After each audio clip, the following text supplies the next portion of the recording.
One of the big winners on the TSX today was K92 Mining. Now, it's not the biggest producer out there, but it has a bit of a gem in Papua New Guinea. That is a gold mine with grades of about 12 grams a ton. Remember, people have been opening open pit mines in recent years, some of them with grades of less than 1 gram per ton. The company just posted record production numbers for its latest quarter. We're joined now by John Lewins, one of our regulars, CEO of K92 Mining. John, thanks very much for coming on the show.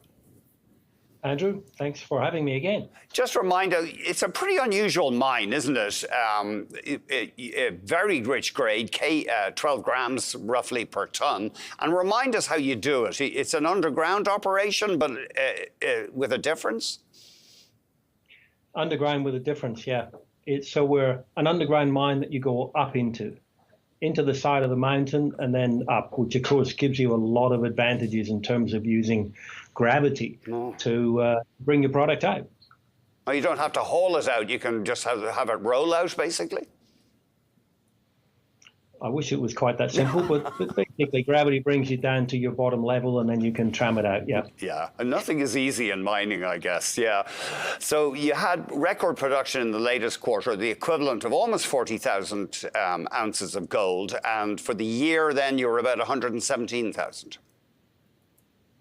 That's correct, yes. So it was record production in terms of ounces produced, record in terms of the tonnage that we mined, record in terms of the tonnage that we processed, and record in terms of our development meters as well. So give us an idea of how much you are going to be expanding at that mine, because you just did a deal there with GR Engineering in late 2023 for an $81 million US contract or set of contracts. So you are expanding? That's correct. So this year we processed about 500,000 tons. We're building a new plant which will allow us to process 1.2 million tons per annum. And that'll take us up to a production from, as you said, this year about 117,000 ounces to around 300,000 ounces gold equivalent a year. That's a big. What is your all-in sustaining cost roughly? Can you give us a ballpark number? If we look at this year, our all-in sustaining costs have been around $1,100. With the expansion, that'll drop to around $750 an ounce. Ooh, that's low. That's one of the lowest in the industry, I guess. It is indeed, and you know, grade is king, as they say.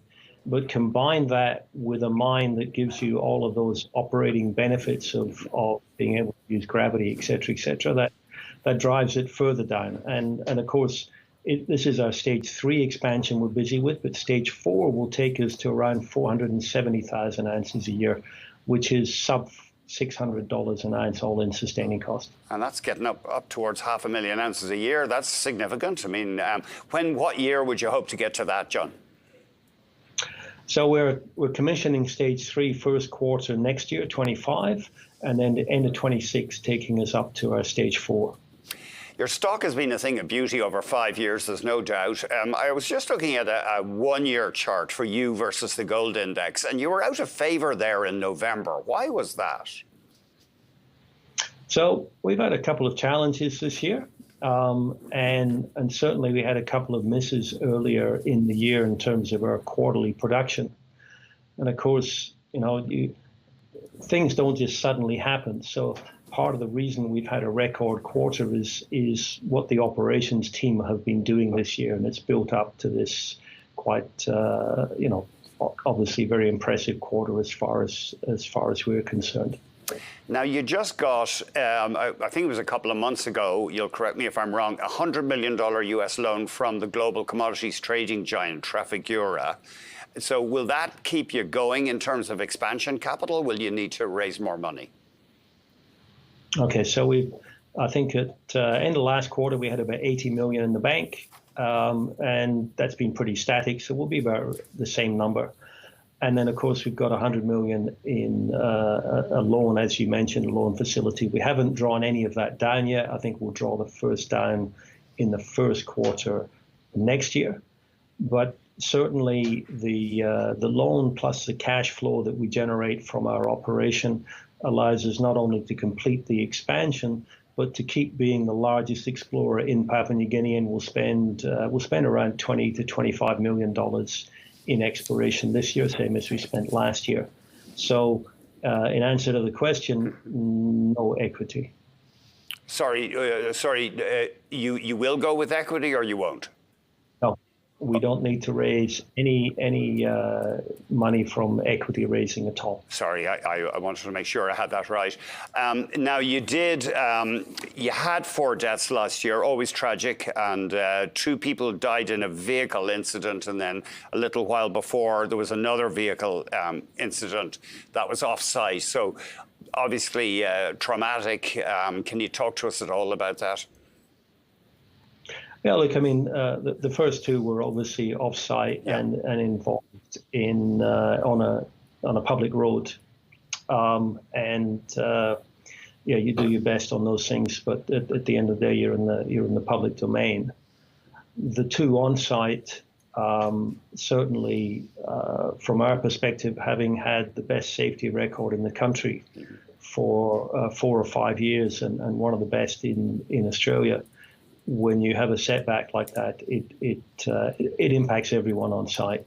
And when you've done so well, and then suddenly you get a setback, you really start looking at yourself and saying, okay, so did we get complacent, et cetera, et cetera. And so we've looked at all of those things.